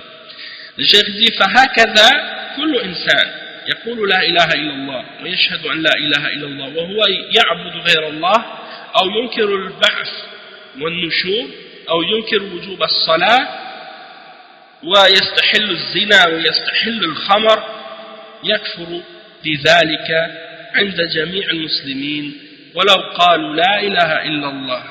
ولهذا عقد العلماء في كل مذهب باب حكم المرتد وهو الذي يكفر بعد إسلامه الذي يأتي بناقض من نواقض الإسلام فيكفر بذلك وإن قال لا إله إلا الله. فلو كان يقول لا إله إلا الله يصلي ويصوم ولكن يقول الزنا حلال من شاء زنى فلا بأس كفر عند الجميع جميع أهل العلم أو قال إن الخمر حلال كفر عند الجميع جميع أهل العلم. فالواجب اليقظة والانتباه والتبصر والفقه في الدين. نعم. Donc le cheikh il dit que de même que toute personne qui dit la ilaha illallah, il témoigne que rien ne mérite d'être adoré excepté Allah, puis par la suite il adore autre que Allah, ou il nie la résurrection, hein, et le rassemblement au jour de la résurrection, ou il nie l'obligation de la salat, ou il rend halal la fornication et l'adultère, ou bien il rend halal, il déclare halal l'alcool, et bien pour ces choses-là il devient mécréant, il quitte la foi selon tous les musulmans. Il n'y a pas de divergence là-dessus, même s'il dit que rien ne mérite d'être adoré excepté Allah, même s'il dit la ilaha illallah. Et c'est pour cette raison que les savants de l'islam, dans tous les madhahib de l'islam, dans toutes les écoles de fiqh, ils ont dans leur livre un chapitre qui s'intitule le chapitre au sujet du verdict de l'apostat, au sujet de l'apostat. Et l'apostat est défini comme étant la personne qui rejette la foi après avoir été musulman, après avoir accepté l'islam. Et c'est celui qui oppose l'islam ou qui pratique quelque chose qui vient annuler son islam. Donc il devient mécréant pour avoir annuler un des aspects des fondements de l'islam, même s'il a dit la ilaha illallah, même s'il a dit la ilaha illallah par la suite. Donc, même si une personne, elle dit la ilaha illallah, elle fait la salat, elle fait le jeûne, mais que par la suite elle dit que de faire la fornication ou l'adultère c'est halal, et que celui qui désire faire la fornication ou l'adultère, il n'y a pas de problème, il a le droit. Celui qui dit ça, il est kafir, selon tous les savants, tous les hommes de science, ils sont tous d'accord sur ça. Il n'y a pas de divergence parmi eux sur ça. Ou de même que la personne qui déclare que l'alcool est halal, et qui dit oui, l'alcool c'est permis, celui qui veut boire de l'alcool, il a le droit. Celui qui dit ça, il est kafir, selon tous les hommes de science. Il n'y a pas de divergence entre eux sur ça. Donc le cheikh il dit qu'il est obligatoire d'être réveillé, de faire attention, d'avoir de la compréhension et de la science de la religion pour bien comprendre les choses.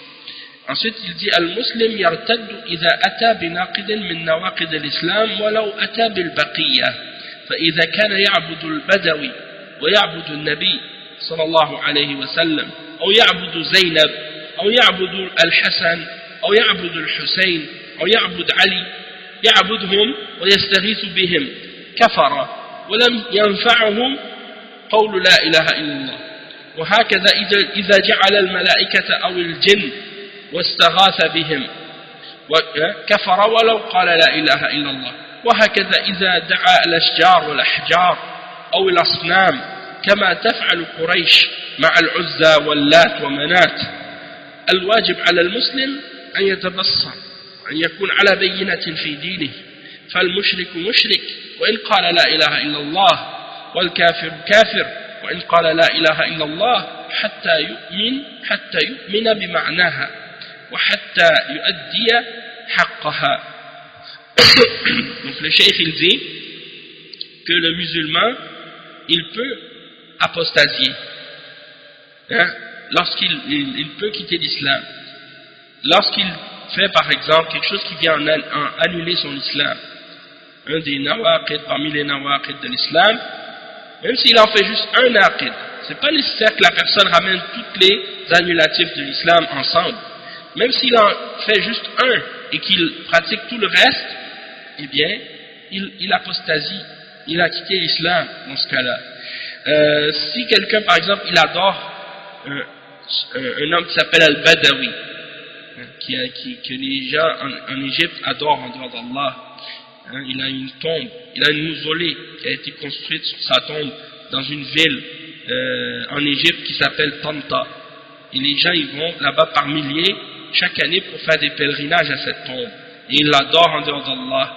Donc ça c'est du shirk, donc il y a des gens qui adorent cette personne, Al-Badawi, et il y en a d'autres qui adorent le prophète Mohammed sallallahu alayhi wa sallam, et ils lui font des invocations, ils lui demandent en dehors d'Allah des choses comme ça, alors qu'il est mort et enterré dans sa tombe.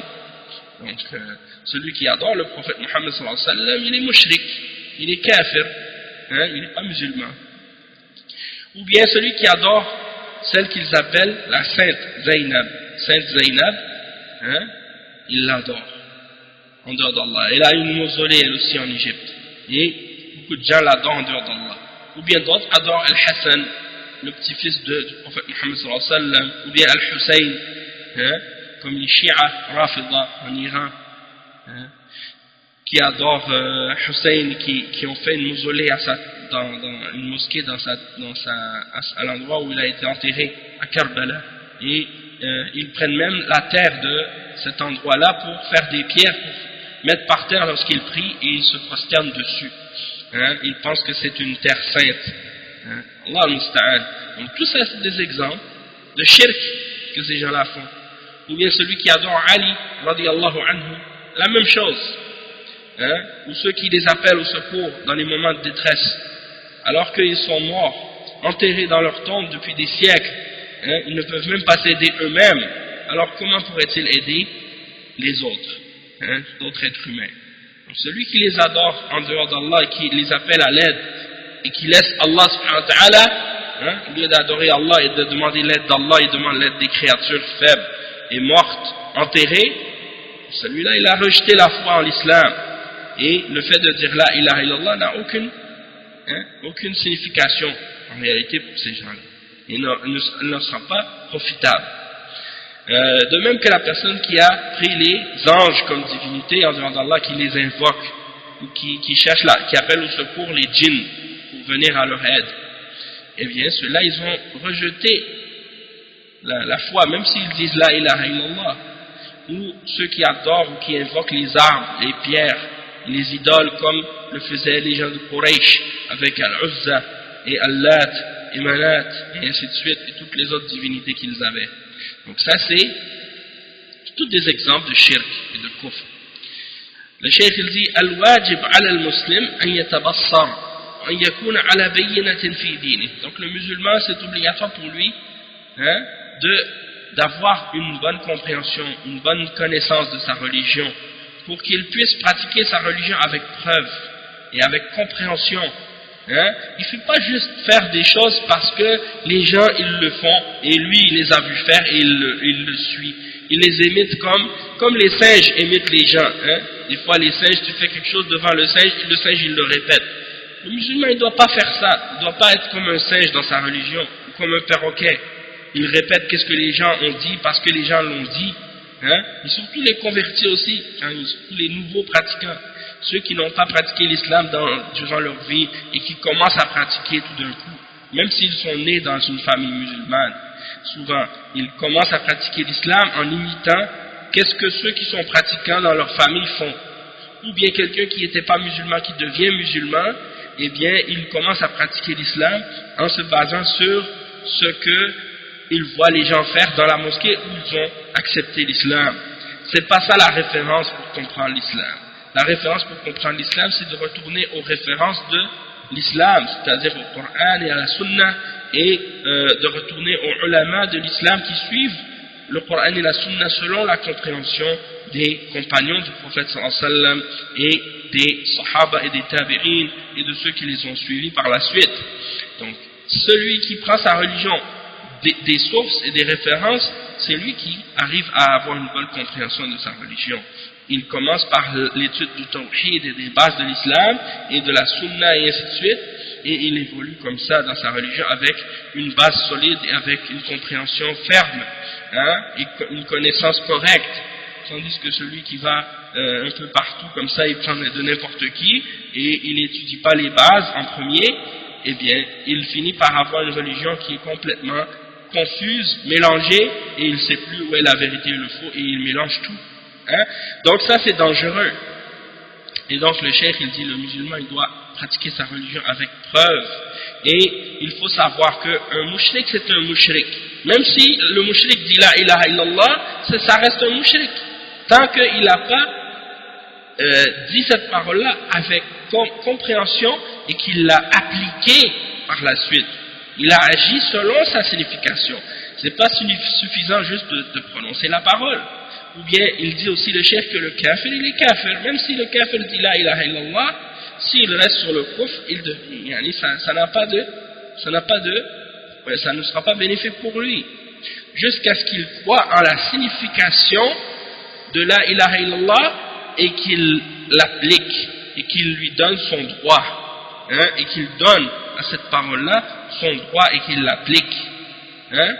Et le cheikh il dit ensuite قال كما قال صلى الله عليه وسلم أمرت أن أقاتل الناس حتى يقولوا لا إله إلا الله فإذا قالوها عصموا مني دماءهم إلا بحقها وفي اللفظ الآخر من حديث ابن عمر إلا بحق الإسلام وحسابهم على الله. فلا بد من حق الإسلام وحق لا إله إلا الله وهو الالتزام بدين الله والحذر فيما يسبب الشرك أو يسبب تكذيب الله ورسوله. فلو أن إنسانا يفعل كل عبادة ويعتقد كل ما أوجب الله ولكن يقول ما فيه بعث ولا نشور كفر عند الجميع. ولو أنه صلى ولو أنه يصلي ويصوم ويظن أنه ليس بمشرك ولو أنه أعبد الناس إذا قال أنه لا بعث ولا نشور ولا جنة ولا نار كفر عند الجميع.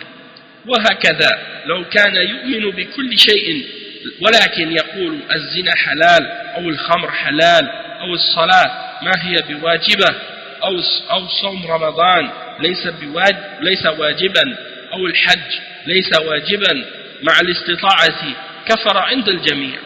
فالواجب التنبه لهذه الأمور وأن يكون طالب العلم على بصيرة وألا يغتر بقول هؤلاء المرتدين هؤلاء الجهلة الضالين الذين يعبدون القبور ويستغيثون بالأموات ويقولون نحن مسلمون. نسأل الله العافية ورزقنا الله التوفيق والهداية. Donc, le cheikh il conclut en disant que le prophète sallallahu alayhi wa sallam a dit j'ai été ordonné de combattre les hommes jusqu'à ce qu'ils disent que rien ne mérite d'être adoré excepté Allah, et lorsqu'ils l'ont dit ils seront protégés dans leur sang, ils seront protégés dans leur sang contre moi, excepté pour un de ces droits, excepté pour un de ces droits, c'est-à-dire pour un des droits de l'islam. Et dans une autre narration, dans le hadith d'Ibn Umar, le prophète sallallahu alayhi wa sallam a dit illa bihaqqil islam wa hisabuhum ala Allah, c'est-à-dire ils seront protégés contre moi dans leur bien et dans leur sang, excepté pour un des droits de l'islam, et leur jugement est à Allah, c'est-à-dire c'est Allah qui les jugera. Donc le cheikh il dit donc il faut pas seulement dire la ilaha illallah, mais il faut également respecter les droits de l'islam et les droits de la ilaha illallah. Et quels sont les droits de l'islam et les droits de la ilaha illallah? C'est de respecter la religion d'Allah et de faire attention de tout ce qui pourrait être une cause de shirk, ou bien une cause de ce qui amène à démentir Allah et démentir son messager sallallahu alayhi wa sallam. Donc si quelqu'un parmi les hommes fait toutes les adorations et il croit en tout ce qui est ordonné par Allah, mais qu'il dit par la suite qu'il n'y a pas de résurrection, qu'il n'y a pas de rassemblement après la mort, il a rejeté la foi, selon tous les savants. Parce que c'est pas suffisant de juste faire, c'est-à-dire c'est pas que tu pratiques tout et tu crois en tout, sauf un élément de la foi. Même si c'est juste un élément de la foi que tu as renié, c'est comme si tu avais rejeté le tout. Tu ne peux pas prendre une partie et rejeter l'autre. Même si tu dis c'est juste, je vais juste rejeter 1% de la religion, c'est pas beaucoup, juste un élément, 1%. Je crois quelqu'un dit je crois en 99% de la religion, mais je ne crois pas en 1%. Si ça c'est kufr. La personne qui dit ça, elle est devenue mécréante même. Elle est devenue mécréante parce qu'elle a renié quelque chose qui fait partie de la religion de l'islam. Et la plupart des gens à notre époque aujourd'hui, c'est ça leur pensée.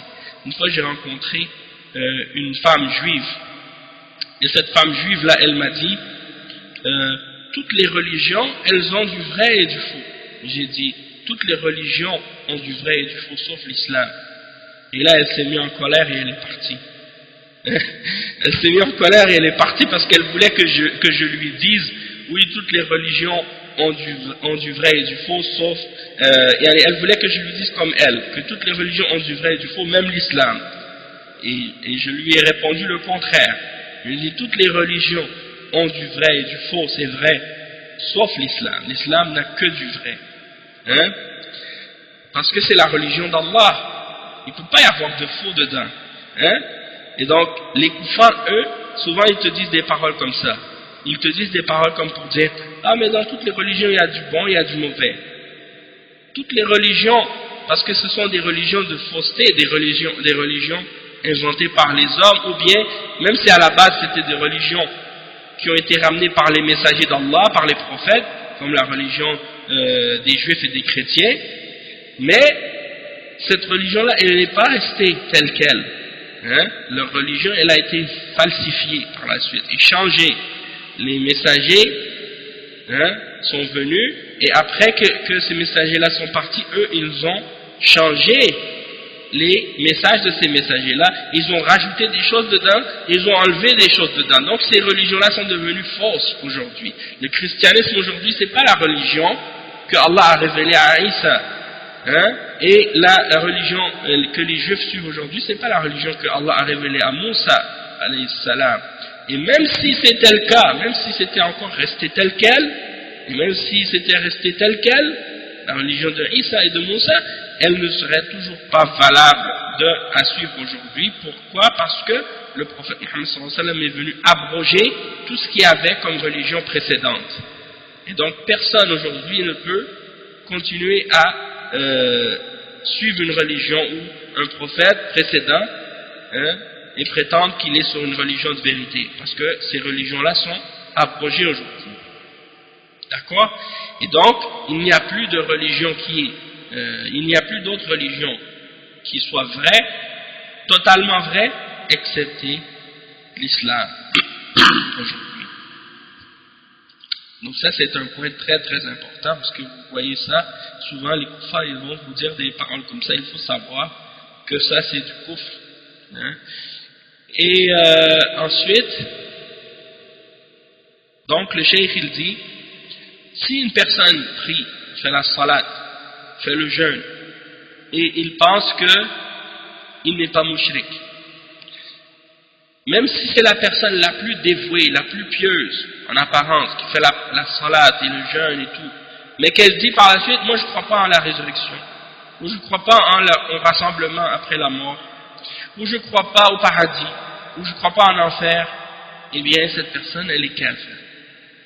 Même si elle fait toutes les prières du monde, même si elle jeûne toute la journée, même si elle prie tous les jours, même si elle jeûne tous les jours, même si elle dit la ilaha illallah du matin jusqu'au soir, même si elle va faire le hajj, va faire le hajj à chaque année et la umrah 10 fois par année, et qu'elle revient chaque fois et qu'elle donne de l'aumône et de la charité et qu'elle paie la zakat, peu importe. Si elle dit je ne crois pas en ces choses-là ou en un élément parmi les éléments de la religion, elle quitte la foi. Le cheikh dit de même que la personne qui dit je crois en tout, puis je crois en tout, qu'est-ce qui est dans la religion, sauf que le zina, comme si l'adultère, la fornication, c'est halal. Ou bien l'alcool, c'est halal. Ou bien il dit la salat, c'est pas obligatoire. Ou bien il dit que le jeûne de Ramadan, c'est pas obligatoire. Ou bien il dit que le hajj, il dit que c'est pas obligatoire, avec la capacité. Et bien celui-là, il est kafir aussi, il est mécréant, il n'est pas musulman, même si il croit en tout le reste. Donc le cheikh, il dit que c'est obligatoire donc de faire attention à ces choses-là, et que la personne qui cherche la science avec les preuves et la compréhension. Et qu'elle ne se laisse pas tromper par ces apostats et par ces ignorants égarés qui adorent les tombes, qui cherchent, qui appellent au secours les morts, et qui prétendent être musulmans et qui disent nous sommes musulmans. Donc ça c'est la fin de l'explication de Cheikh Abdul Aziz ibn Baz au sujet de ces questions-là. On va lire quelques questions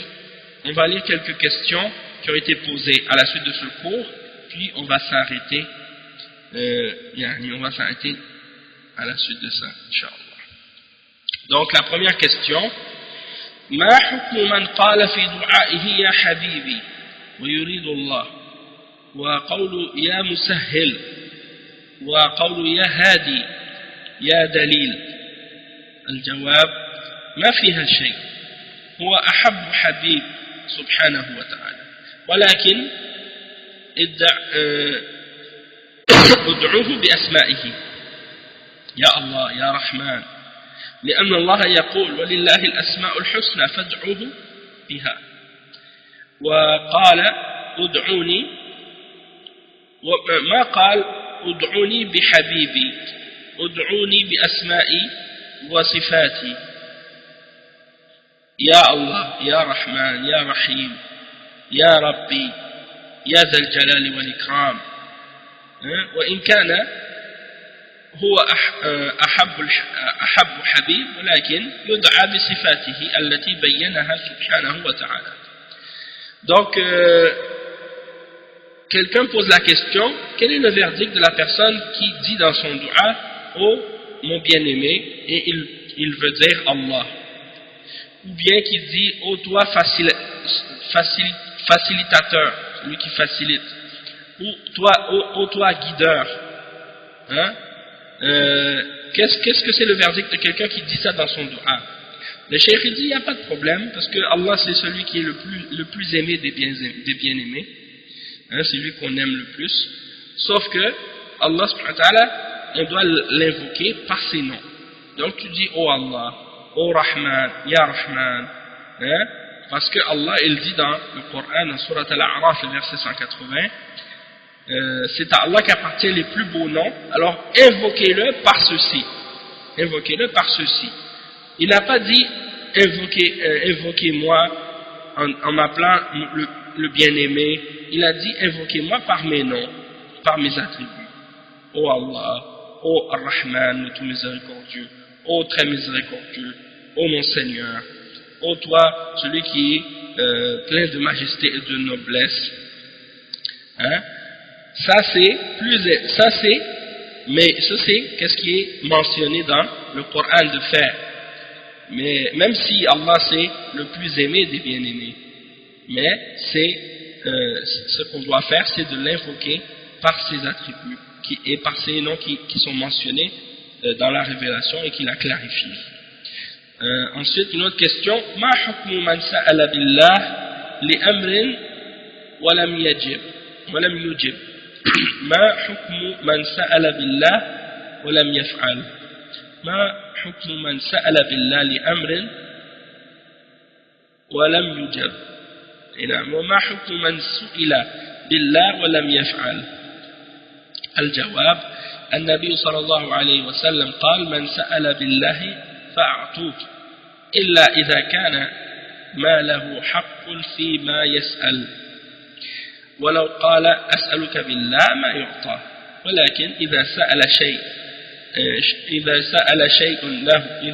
شيء له فيه شبهة سأل من بيت المال أو سأل أن يعطى لأنه فقير يعطى ما تيسر من سأل بالله فأعطوه ولكن لا ينبغي أن يسأل بالله لا يشدد على الناس ولهذا قال الملك الذي جاء إلى الأبرص والأعمى والأقرع أسألك بالله الذي أعطاك كذا وكذا سأل بالله المقصود أنه إذا كان في شيء مهم وسأل بالله يعطى إذا كان الحق إذا كان لحق أما إذا لم يكن له حق ما يعطى ولو سأل بالله فلو قال أسألكم بالله أن تعطوني من الزكاة وليس من أهلها لم يعطى من الزكاة لأنه ليس من أهلها أو قال أسألكم بالله أن تعطوني أموالكم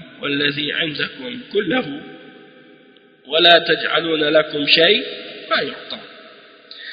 Donc le cheikh, on lui a posé la question, quel est le verdict au sujet de la personne à qui on demande quelque chose par Allah et que la personne ne lui répond pas, ou on lui demande de faire quelque chose par Allah et que la personne ne le fait pas.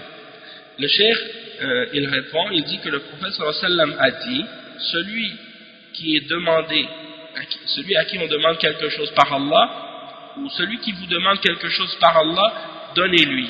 Si quelqu'un vous demande quelque chose par Allah, donnez-lui la chose qu'il vous demande. Le cheikh il dit excepté si la personne n'a pas de droit dans ce qu'elle demande. Comme par exemple, si quelqu'un dit je te demande par Allah, on lui demande pas, il n'a pas de droit dans qu'est-ce qu'il demande, on lui donne pas. Mais s'il demande quelque chose dans lequel il y a une ambiguïté, comme par exemple il y a quelque chose il demande qu'on lui donne de la Bayt al-Mal, c'est-à-dire du trésor des musulmans, ou qu'on lui donne parce qu'il est pauvre, tu lui donnes ce que tu es capable. Donc celui qui demande par Allah, donnez-lui. Mais c'est pas bien que quelqu'un demande par Allah, parce que c'est comme si tu ne dois pas rendre les choses difficiles pour les gens. Et c'est pour ça que l'ange, lorsqu'il est venu voir l'aveugle et le chauve et celui qui avait la maladie de peau, hein, je ne sais pas si c'est la lèpre ou une autre maladie qu'il avait, les trois, lorsque l'ange est venu les voir, l'ange a demandé par Allah, je te demande par Allah de me donner de telle ou telle chose. Quand il est venu les voir, et il a demandé par Allah. Le cheikh dit qu'est-ce qu'on veut dire. Le but de qu'on a mentionné ça, c'est pour expliquer que si on demande par Allah, on doit demander pour quelque chose d'important. On ne demande pas par Allah pour n'importe quelle chose. On demande par Allah pour quelque chose qui a une importance. Et on va le donner à la personne qui nous demande si elle a un droit dans la chose en question. Mais si la personne n'a pas de droit dans cette chose-là, eh bien on va pas lui donner, même si elle demande par Allah. Comme par exemple, si quelqu'un dit « Je vous demande de me donner de la zakat, je vous demande par Allah de me donner de la zakat », et que la personne en question qui demande, elle ne fait pas partie des gens qui méritent de recevoir la zakat. Alors dans ce cas-là, on ne va pas lui donner de la zakat, même si elle demande par Allah, parce qu'elle ne fait pas partie des gens qui ont le droit de recevoir de la zakat. Ou bien, quelqu'un dit par exemple, je vous demande par Allah de me donner tout votre argent que vous avez chez vous et de ne rien garder pour vous, de tout me donner. Eh bien, on ne va pas lui donner. Le cheikh dit, on ne va pas lui donner dans ce cas-là. Hein? Une autre question ensuite. ما حكم الذي يقول لا إله إلا الله من الكفرة لأنه يخشى أن يضر في كسبه هل يضر أو لا؟ الجواب إذا كان لا يقر بالتوحيد وقال لا إله إلا الله يكف عنه حتى ينظر في أمره مثل ما أمر النبي صلى الله عليه وسلم أسامة. أما إذا كان يتكلم في التوحيد ولكن ما كف عن الشرك كلامه لا ينفع ولا بد أن يترك الشرك ويتوب منه. فعباد البدوي وعباد الحسين أو عباد علي أو عباد اللات أو عباد الكواكب أو عباد الأصنام إذا قالوها أي لا إله إلا الله ما يكف عنهم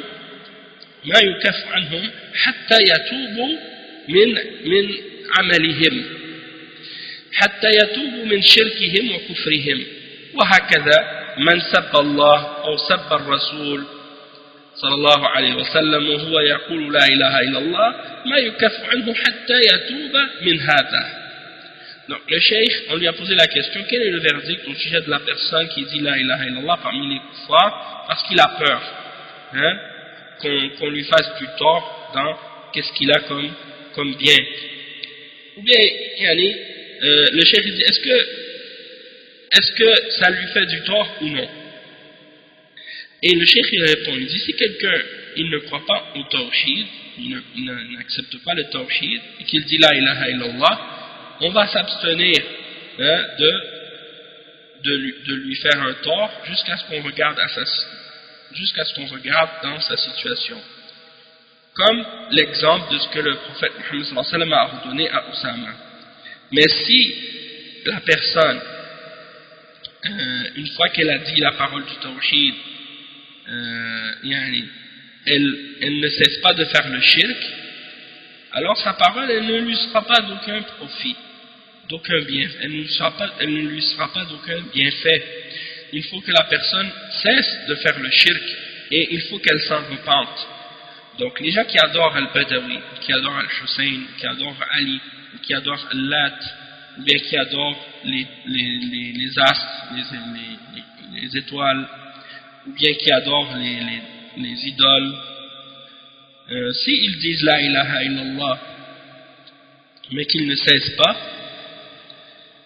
donc on ne va pas s'abstenir d'eux, hein? On va s'abstenir d'eux tant qu'ils n'ont pas cessé de faire leurs actions de shirk jusqu'à ce qu'ils se soient repentis de leur shirk et de leur kufr. De même que la personne qui insulte Allah, ou qui insulte le messager, ou qui dit La ilaha illallah, c'est-à-dire la personne qui insulte Allah et qui insulte son messager, et elle dit en même temps La ilaha illallah, donc on ne va pas s'abstenir de cette personne jusqu'à ce qu'elle se soit repentie de ça. Le cheikh il dit ensuite, une autre question on lui a posé, ما الحكم إذا رأينا كافرا يفعل فعل الرجل الذي مع الصحابي وأراد أن ينجو فقال لا إله إلا الله والله أعلم بنيته. الجواب ما يقتل إذا قالها ولو لم يقلها قبل سابق حتى يثبت في أمره أو يثبت في أمره ولو كان يظن أو يظن أنه قالها تعوذا مثل ما أنكر النبي صلى الله عليه وسلم على أسامة لما قال أسامة للنبي صلى الله عليه وسلم إنه قالها تعوذا قال له أشققت عن قلبه إذا كان ما يقولها أصلا ثم قالها يمسك عنه حتى ينظر في أمره. Donc quelqu'un a posé la question au cheikh, quel est le verdict si on voit un kafir qui fait la même chose que ce que l'homme avait fait avec le compagnon et qu'il voulait seulement se protéger, pour se sauver lui-même. Il a dit la ilaha illallah, Allah connaît mieux son intention. Donc c'est quoi la réponse à ce sujet-là? Le cheikh il répond, il dit il ne peut pas être tué dans ce cas-là du moment qu'il l'a dit, même si il ne l'avait pas dit auparavant, on ne doit pas le tuer jusqu'à ce qu'on ait vérifié sa situation et qu'on ait vérifié son cas, même si on pense que la personne l'a dit juste pour se protéger. C'est exactement la même chose que le prophète sallallahu alayhi wa sallam avait condamné ou dénoncé lorsque Oussama avait tué l'homme en disant qu'il avait seulement dit la ilaha illallah pour se protéger. Donc le prophète sallallahu alayhi wa sallam a critiqué Oussama pour avoir fait ça et il lui a dit est-ce que tu avais ouvert son cœur pour vérifier s'il avait dit vraiment ou non? C'est-à-dire est-ce que tu as ouvert son cœur pour voir? C'est une façon de parler pour dire tu ne peux pas savoir s'il est sincère ou non juste par rapport à sa parole. Donc du moment qu'il le dit, tu dois le laisser vivant, tu ne dois pas douter de son intention jusqu'à ce que par la suite tu vérifies sa situation et son cas. Et puis si tu vois par la suite que ça confirme sa croyance qu'il est réellement sur le tawhid, alhamdoulilah, si ça confirme le contraire, qu'il n'est pas sur le tawhid, et bien par la suite il y aura d'autres étapes avec cette personne. Une autre question qui a été posée au cheikh, ما حكم من قال لصاحب الأمر بالمعروف والنهي عن المنكر أنت فضولي وهل هذا يكون كفرا؟ الجواب لا يكون كفرا ولكن يبين له أن هذا غلط وكلام ليس بالصحيح وأنه ليس بفضولي وأن هذا جهل ويبين له لأنه قد يعتقد أنه مصيب. Donc le cheikh, on lui a posé la question, quel est le verdict au sujet de la personne qui dit à celui qui ordonne le bien et qui interdit le mal, tu es une personne curieuse. Est-ce que ça c'est quelque chose qui est kufr? Et le cheikh il répond, il dit non, c'est pas kufr, mais il faut clarifier à la personne que c'est une erreur et que cette parole est incorrecte, et que la personne n'est pas curieuse et que ça c'est de l'ignorance. Et donc il faut lui expliquer ça parce qu'il se peut que la personne pense qu'elle a raison de dire ça. Mais la personne qui ordonne le bien et qui interdit le mal, quand elle le fait, c'est pas parce qu'elle est curieuse, c'est parce qu'elle veut le bien pour les gens. Donc le cheikh, on lui a posé une autre question. Ya cheikh, جملة من المعاصرين ذكروا أن الكافر من قال الكفر أو عمل بالكفر فلا يكفر حتى تقام عليه الحجة ودرجوا عباد القبور في هذا. الجواب هذا من جهلهم. عباد القبور كفار واليهود كفار والنصارى كفار ولكن عند القتل يستتابون فإن تابوا وإلا قتلوا. يا شيخ مسألة القيام الحجة، الجواب بلغهم القرآن، هذا بلاغ للناس، القرآن بلغهم وبين المسلمين. القرآن بلغهم وبين المسلمين، أي نعم، القرآن بلغهم وبين المسلمين. وأوحي إلي هذا القرآن لأنذركم به ومن بلغ، هذا بلاغ للناس. يا أيها الرسول بلغ، قد بلغ الرسول صلى الله عليه وسلم وجاء القرآن وهم بين أيدينا يسمعونه في الإذاعات ويسمعون في غيرها ولا يبالون ولا يلتفتون، وإذا جاء أحد ينذرهم ينهاهم آذوه نسأل الله العافية. Donc le cheikh, on lui a posé la question, on lui a dit, parmi les contemporains il y a des gens qui mentionnent que le kafir c'est celui qui dit le kufr ou qui fait le kufr, et que na'am, et il dit que la personne ne devient pas mécréant jusqu'à ce qu'on ait établi sur elle la preuve, et ils ont appliqué ça sur les adorateurs des tombeaux.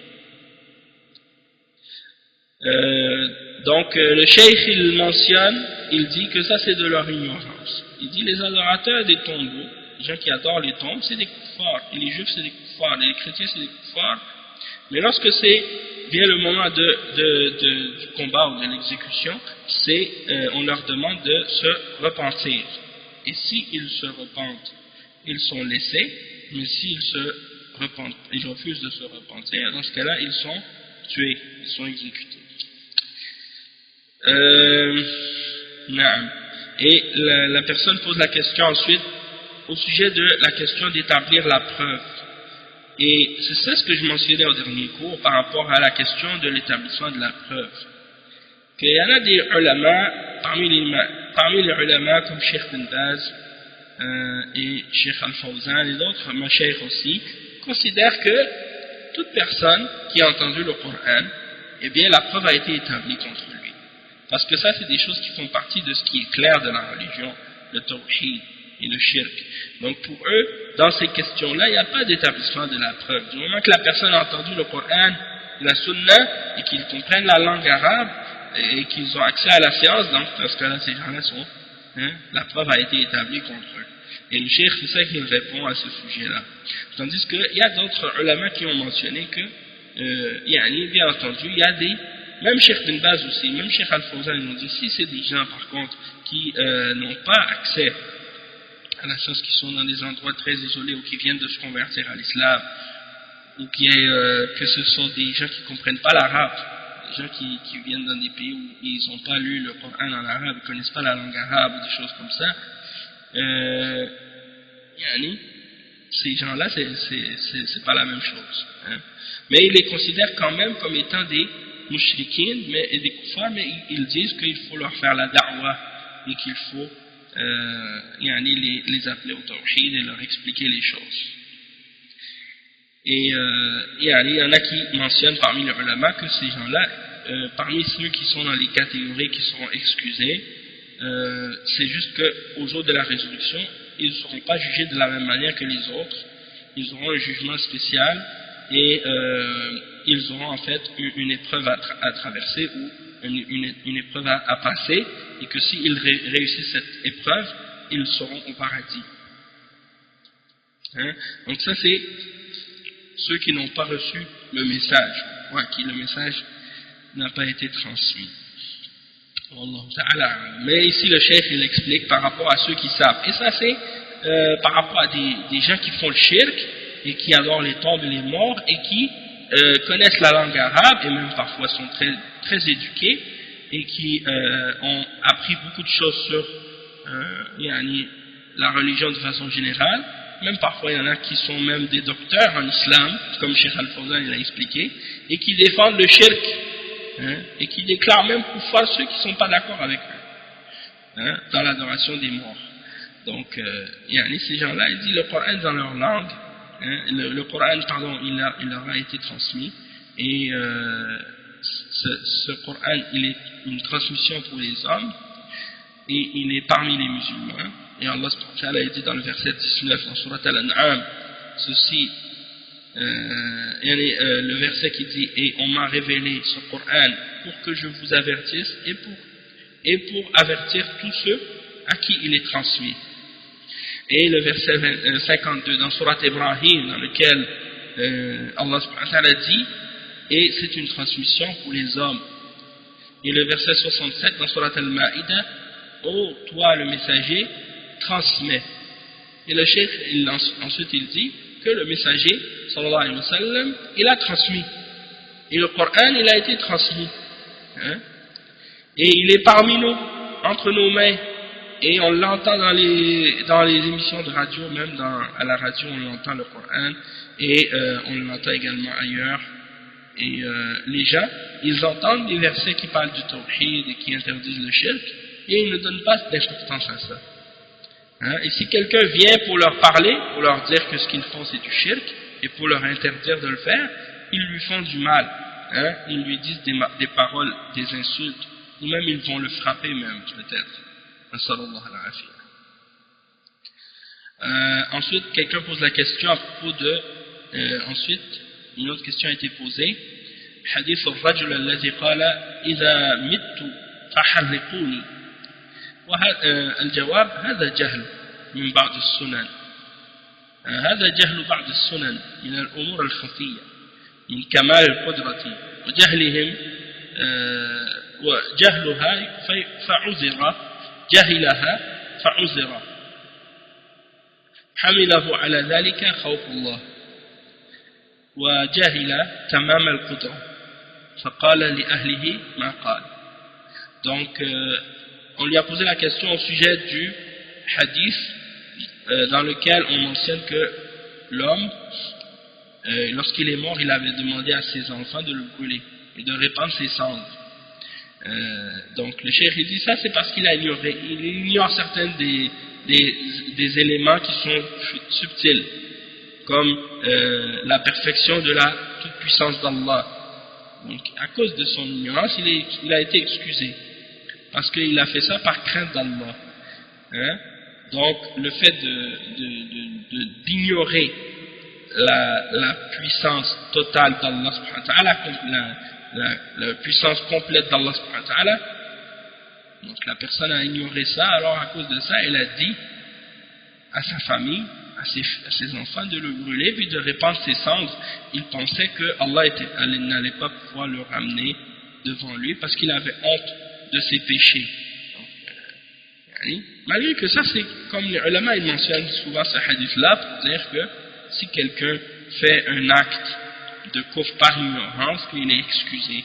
Donc s'il ignore des choses qui sont subtiles comme ça, il peut être excusé dans ces choses-là. Et ça, c'est le cas de cette personne. Un autre exemple, qu'on a posé la question au cheikh, Sujoud ou Mu'az للنبي صلى الله عليه وسلم. الجواب هذا إن صح في صحته نظر، ولكن معاذ لو صح ظن أن هذا إذا جاز لكبار قادة المشركين هناك فالنبي صلى الله عليه وسلم أفضل، وهذا له شبهة في أول الإسلام، ولكن استقر الدين وعرف أن السجود لله. وإذا كان هذا أشكل على معاذ في أول الأمر ولكن بعده ما يشكل على أحد.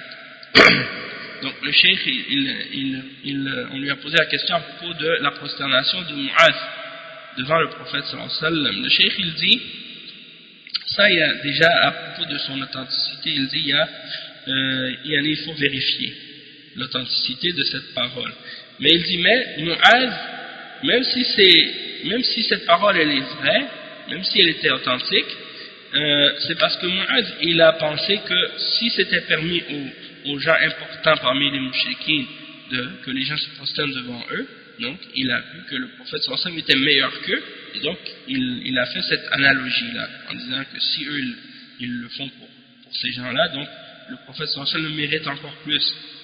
Et le prophète sallallahu alayhi wa sallam lui a interdit de le faire, et il lui a dit que si je devais ordonner à quelqu'un de se prosterner devant un autre, j'aurais ordonné à la femme de se prosterner devant son mari. Hein? Donc c'était pour lui montrer que la prosternation devant un autre être humain, c'est haram. Et donc, ça c'est parce que c'était au début de l'islam. Et les gens, ils avaient une choubha, ils n'avaient pas bien compris peut-être cet aspect-là. Mais une fois que la religion elle a été clarifiée, établie, et que les gens ont su que la prosternation c'est quelque chose qui appartient uniquement à Allah, par la suite ça c'est devenu clair. Et si ça a été quelque chose qui a causé un problème dans la compréhension de Mu'adh ibn Jabal au début, par la suite ça ne pose plus de problème pour personne, parce que ces choses-là sont devenues claires par la suite. On a posé la question au cheikh ensuite. بعض أئمة الطرق المنحرفة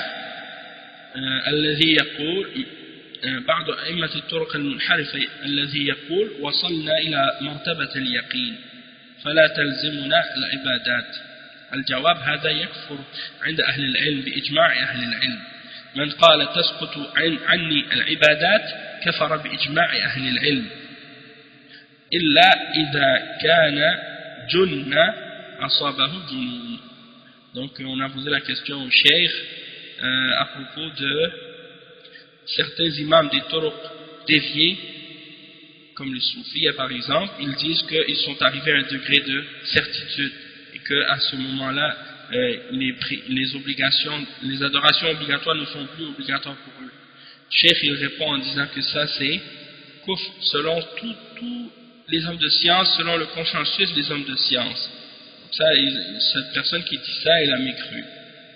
Le cheikh il dit, celui qui dit toutes les adorations ne sont plus obligatoires pour moi, il a mécru, il a rejeté la foi, selon le consensus des hommes de science. Excepté s'il a dit ça à un moment de folie, quand il est devenu fou. Donc, on sait que la personne, une fois qu'elle est folle, elle est excusée.